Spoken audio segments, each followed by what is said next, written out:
Sunil sir, ನೀವು ಹೇಳ್ತಾ ಇದ್ರಿ ಆ ರಿಪೋರ್ಟಲ್ಲಿ ಏನಿದೆ ಅಂಥೇಳಿ ಬ್ಲೇಮ್ ಮಾಡೋದು ಬೇಡ, ಫೈನಲ್ ರಿಪೋರ್ಟ್ ಬರೋವರೆಗೂ ಅಂಥೇಳಿ. ಬಟ್ ಈಗ ನಾನು ಕೆಲವೊಂದಿಷ್ಟು ಎಕ್ಸಾಂಪಲ್ ಕೊಡ್ತೇನೆ. 2015 ಜರ್ಮನ್ ವಿಂಗ್ಸ್ ಫ್ಲೈಟ್, ಇದು ಸೇಮ್ ಏನು ಈ ಫ್ಯೂಯಲ್ ಸ್ವಿಚ್ ಇದೆ ಅದೇ ರೀತಿಯಾಗಿತ್ತಂತೆ. 1999 ಈಜಿಪ್ಟ್ದು, ಆಮೇಲೆ ಮಲೇಷಿಯಾ, ಚೀನಾ, ಒಂದು 7-8 ಉದಾಹರಣೆ ನಾನು ಎಕ್ಸಾಂಪಲ್ ನೋಡಿದೆ. ಸೇಮ್ ಟು ಸೇಮ್ ಅದೇ ರೀತಿ ಆಗಿದ್ದು. ಎಕ್ಸಾಕ್ಟ್ಲಿ.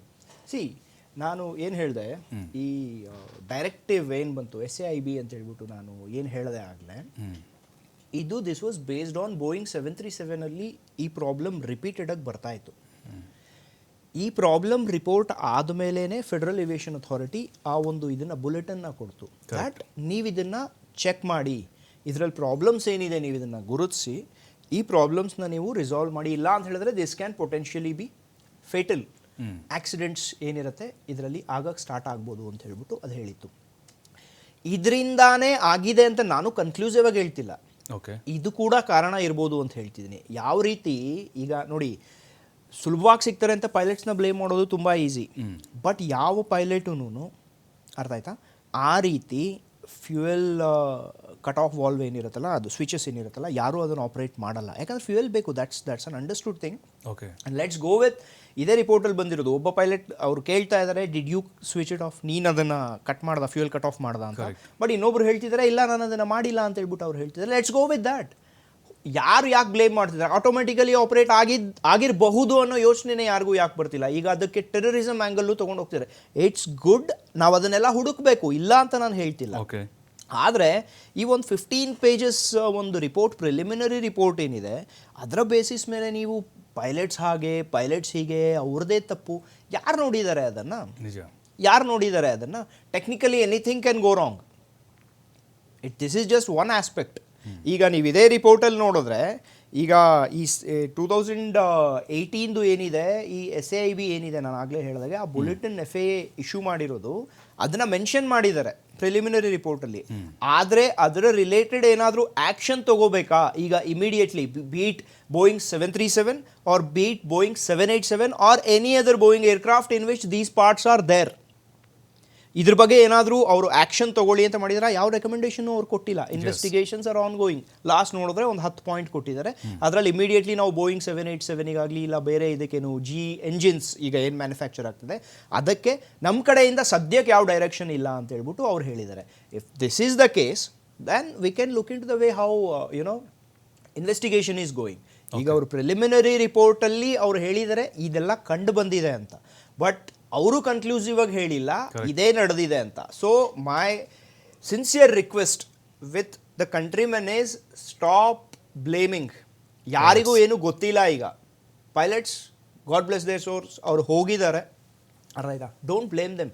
ಯಾರಿಗೂ ಏನೂ ಗೊತ್ತಿಲ್ಲ. ಆ್ಯಂಡ್ ಮೋಸ್ಟ್ ಇಂಪಾರ್ಟೆಂಟ್ಲಿ, ಯಾವ ಇನ್ವೆಸ್ಟಿಗೇಷನೂ ಯಾರನ್ನೇ ಒಬ್ಬರನ್ನ ಬ್ಲೇಮ್ ಮಾಡಬೇಕು ಅಂತ ಹೇಳ್ಬಿಟ್ಟು ಅದು ನಡೆಯಲ್ಲ. Investigation sole purpose is to avoid future accidents.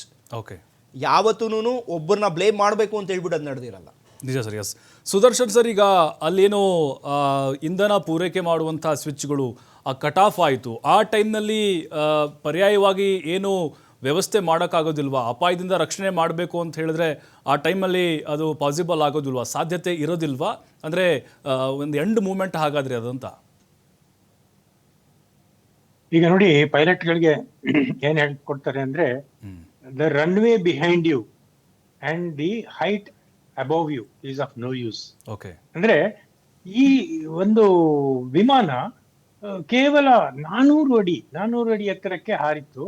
ಆದ್ರಿಂದ ಇಂಥ ಅಪಘಾತಗಳು, ಒಂದು ಸಿಚುಯೇಷನ್ ಹೇಳ್ತೀನಿ ನೋಡಿ.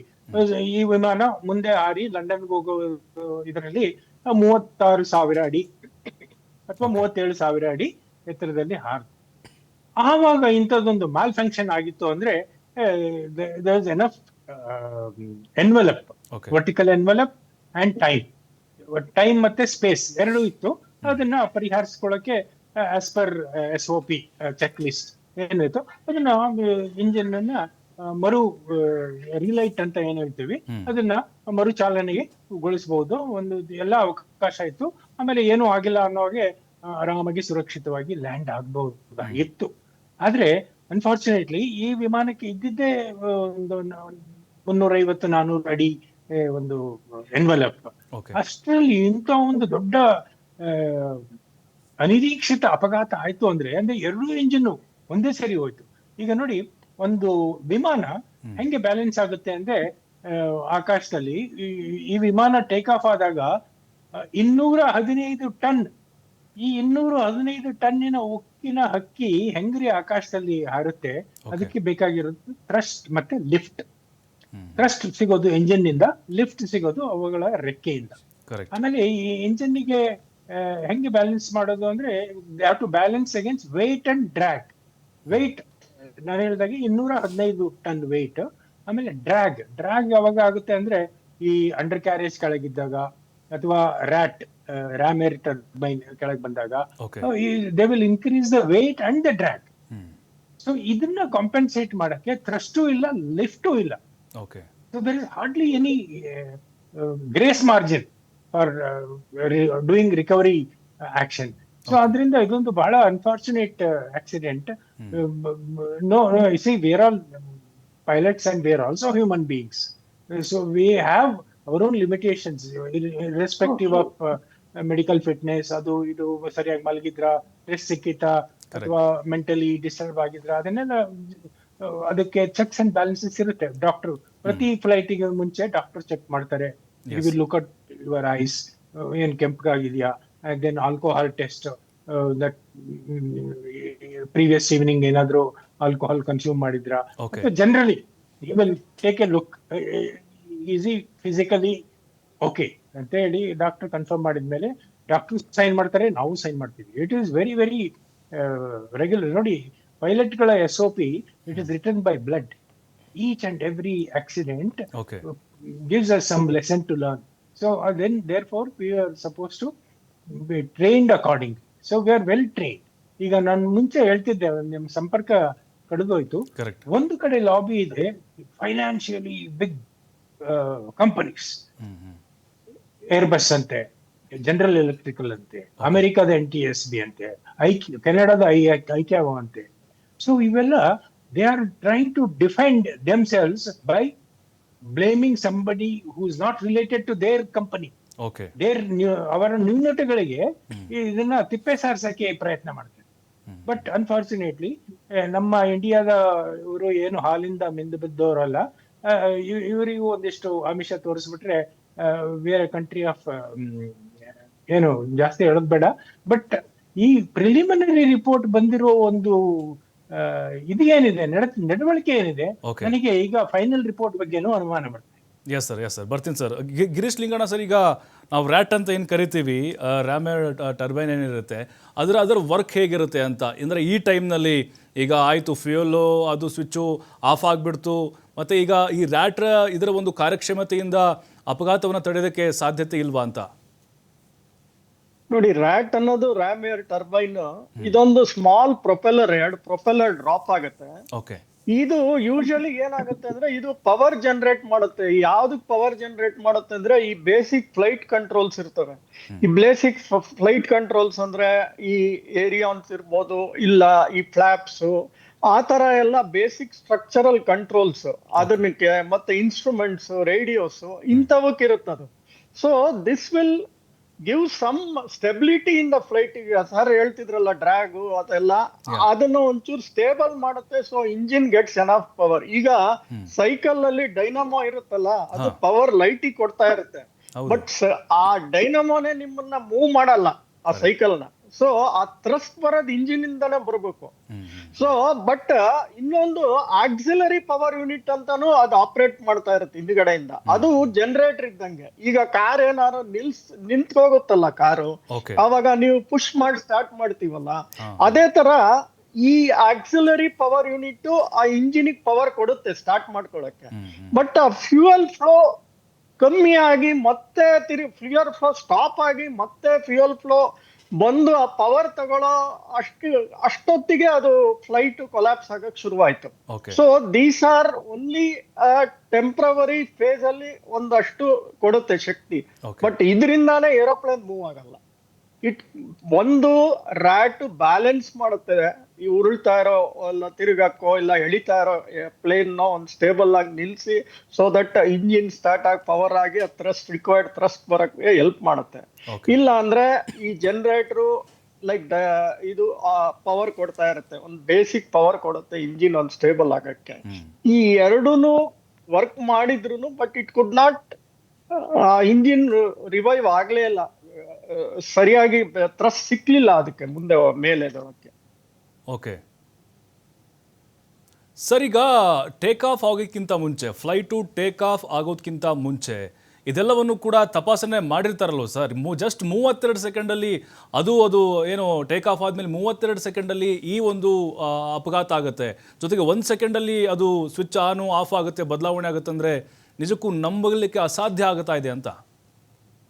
ಇಲ್ಲ, ಟೇಕ್ ಆಫ್ ಆಗಕ್ ಮುಂಚೆ ಆಲ್ಮೋಸ್ಟ್ ಎಲ್ಲಾನು ಚೆಕ್ ಆಗಿರುತ್ತೆ. ಈವನ್ ಇಂಜಿನ್ ನಲ್ಲಿ ಇಶ್ಯೂಸ್ ಇದ್ರು ಫೆಡೆಕ್ ಅಂತ ಇರುತ್ತೆ, ದಟ್ ವಿಲ್ ಇಮಿಡಿಯೇಟ್ಲಿ ಸಿಗ್ನಲ್ ಏನಾರ ಇಂಜಿನ್ ಪ್ರಾಬ್ಲಮ್ ಇದ್ರೆ. Because 787 is A very ultra modern aircraft ಅದು. ಆಮೇಲೆ it is well automated systems ಎಲ್ಲ ತುಂಬಾನೇ ಚೆನ್ನಾಗಿದೆ. ಅಷ್ಟು ಈಸಿಯಾಗಿ ಇದು ಪ್ರಾಬ್ಲಮ್ ಬರಬಾರದಾಗಿತ್ತು. ಬಟ್ 737 ಅಲ್ಲಿ ಇರೋ ಆವಾಗ 2018 ಅಲ್ಲಿ ಇವರು ಸುನಿಲ್ ಅವ್ರು ಹೇಳ್ತಿದ್ರಲ್ಲ, ಆ ಒಂದು ಇಶ್ಯೂನ ಅವರು ಫೈಂಡ್ ಔಟ್ ಮಾಡಿದ್ರು ಅಂತ. The same model has been used even in 787 also. So ಆಮೇಲೆ ಆ ಥ್ರಾಟಲ್ ಇದು ಅಂತ ಬರುತ್ತೆ, ಒಂದು ಮಾಡ್ಯೂಲ್, ಥ್ರಸ್ಟ್ ಮಾಡ್ಯೂಲ್ ಅಂತ, ಅದನ್ನ 2023 ಅಲ್ಲೂ ಚೇಂಜ್ ಮಾಡಿದ್ರು. ಅದನ್ನ ಅಂದ್ರೆ ಎಲ್ಲಿ ಸ್ವಿಚಸ್ ಇರುತ್ತಲ್ಲ, 2019 ಅಲ್ಲಿ ಒಂದ್ಸಲಿ ಚೇಂಜ್ ಮಾಡಿದ್ರು, 2023 ಅಲ್ಲೂ ಒಂದ್ಸಲಿ ಚೇಂಜ್ ಮಾಡಿದ್ರು. But that was not for problem of ಈ ಫ್ಯೂಯಲ್ ಸ್ವಿಚ್ ಏನ್ ಪ್ರಾಬ್ಲಮ್ ಅಲ್ಲ, but they had as A regular maintenance they had also change that. So probably ಆ ಸ್ವಿಚ್ 2018 ಅಲ್ಲಿ ಏನ್ ಆಗಿತ್ತೋ ಪ್ರಾಬಬ್ಲಿ ಆ ತರ ಎಲ್ಲ ಮರುಕಳಿಸಿರ್ಬೋದು ಅಂತ ಅನ್ಕೋಬೇಕು ನಾವೀಗ. ಸೊ ಯಾಗ್ಬಾರ್ದು ಅಂತ ಇರ್ಲಿಲ್ಲ, ಬಿಕಾಸ್ ಆ SIAB ಅವಾಗ ಅಡ್ವೈಸರಿ ಅಂತ ಇಶ್ಯೂ ಮಾಡಿದ್ರೆ ಹೊತ್ತು ನಾಟ್ ಮ್ಯಾಂಡೇಟ್ರಿ ಅಂತ ಎಲ್ಲೂ ಹೇಳಲಿಲ್ಲ ಅವ್ರು. ಮ್ಯಾಂಡೇಟ್ರಿ ಇದು ಏರ್ ವರ್ತಿನೆಸ್ ಇಶ್ಯೂ ಆಗತ್ತೆ ಅಂತ ಎಲ್ಲ ಇಶ್ಯೂ ಮಾಡಿದ್ರೆ ಪ್ರಾಬಬ್ಲಿ ಕೇರ್ ಜಾಸ್ತಿ ಇರ್ತಿತ್ತು. ಅದನ್ನ ಯಾರು ತಲೆಗೆ ಹಾಕೊಳ್ಳೇ ಇಲ್ಲ. So we should take in that angle rather than ಪೈಲಟ್ಗೆ ಸ್ಟ್ರೆಸ್ ಇತ್ತು, ಇಲ್ಲ ಪೈಲಟ್ ಬೇಕು ಅಂತ ಮಾಡ್ಕೊಂಡ್ಬಿಟ್ರು. Because he had already flown from Delhi to ಇದು, ಇಬ್ರಿಗೂ ಸುಮಾರು ಎಕ್ಸ್ಪೀರಿಯನ್ಸ್ ಇತ್ತು. ಒಂದು ಯಾರೋ ಒಬ್ರು ಮಾತ್ರ ಅಲಿಗೇಟ್ ಮಾಡ್ತಾ ಇದಾರೆ ಸೈಕ್ಯಾಟ್ರಿಕ್ ಇಶ್ಯೂಸ್ ಇತ್ತು, ಮೆಡಿಕಲ್ ಇಶ್ಯೂಸ್ ಇತ್ತು ಅಂತ. Not everybody is allegating that. This is only a preliminary report which has to be furnished with in 30 days of the accident. So ಆ 30 days ಒಳಗೆ ಏನು ಪ್ರಿಲಿಮಿನರಿ ರಿಪೋರ್ಟ್ ಅದನ್ನ furnish ಮಾಡಿದ್ದಾರೆ. Probably final report ಬರಕ್ ಇನ್ನೂ 1 ವರ್ಷ ಆಗತ್ತೆ, ಬಿಕಾಸ್ ಆ ಸ್ವಿಚ್ ಹೇಗಿತ್ತು. ಆಮೇಲೆ ಅಫ್ಕೋರ್ಸ್ ಕೆಲವು ಮಾಧ್ಯಮಗಳು ಬರೆದಿದೆ ಸ್ವಿಚ್ ಐಡಲ್ ಪೊಸಿಷನ್ ಅಲ್ಲಿ ಇತ್ತು ಸಿಕ್ಕಿದಾಗ, ಆ ಕ್ರಾಶ್ ಸೈಟ್ ಅಲ್ಲಿ ಸಿಕ್ಕಿದಾಗ ಅಂತ. ಯಾಕದ್ ಐಡಲ್ ಪೊಸಿಷನ್ ಅಲ್ಲಿ ಇತ್ತು? ಸೊ ಇದ್ರ ಮೇಲೆ ಹೆಚ್ಚಿಗೆ ತನಿಖೆ ಆಗ್ಬೇಕು. It is very too early ಬರೇ ಸ್ವಿಚ್ ಹಿಂಗಾಗಿತ್ತು ಅಂದ ತಕ್ಷಣ ಯಾರ್ದೋ ಮೇಲೂ ಇದ್ ಮಾಡಕ್ಕೆ. It is too early to tell. We can only presume and tell ಈ ತರ ಇರ್ಬೋದು, ಆ ತರ ಇರ್ಬೋದು, ಈ ತರ ಇರ್ಬೋದು. ಬಟ್ ನಿಜ ಸಂಗತಿ ಬರೋದು ಇನ್ನು it takes lot of time. Probably ಜೊತೆಲಿ ಈ ಒಂದು ಇದು ನಡಿಬಾರದು. ಈ ಕಂಪ್ನಿಗಳದ ಈ ಕಂಪ್ನಿಗಳು ಗೌರ್ಮೆಂಟ್ ಇವರೆಲ್ಲ ಸೇರ್ಕೊಂಡು ಒಂದು ಸ್ಕ್ಯಾಮ್ ತರ ಮಾಡ್ಕೋಬಾರ್ದು ಅವ್ರವ್ರು ಪ್ರೊಟೆಕ್ಟ್ ಮಾಡ್ಕೊಳಕ್ಕೆ. ಸೊ ಆ ತರ ಇಲ್ದೆ ಹೋಗಿ ಕರೆಕ್ಟ್ ಫೈಂಡಿಂಗ್ಸ್ ಬಂದರೆ ಖಂಡಿತ ಕರೆಕ್ಟ್ ಆಗಿ ನ್ಯಾಯ ಸಿಗುತ್ತೆ. ಇದು ಏನ್ ಪ್ರಾಬ್ಲಮ್ ಆಗಿತ್ತು ನಿಜವಾಗ್ಲು, ಏರ್ಲೈನ್ಸ್ ಅವ್ರ ಪ್ರಾಬ್ಲಮ್, ಬೋಯಿಂಗ್ ಪ್ರಾಬ್ಲಮ್, ಯಾರ್ದ್ ಪ್ರಾಬ್ಲಮ್ ಅಂತ ಕರೆಕ್ಟ್ ಆಗಿ ಗೊತ್ತಾಗತ್ತೆ. ನಿಜ, ರೈಟ್ ಸರ್, ರೈಟ್.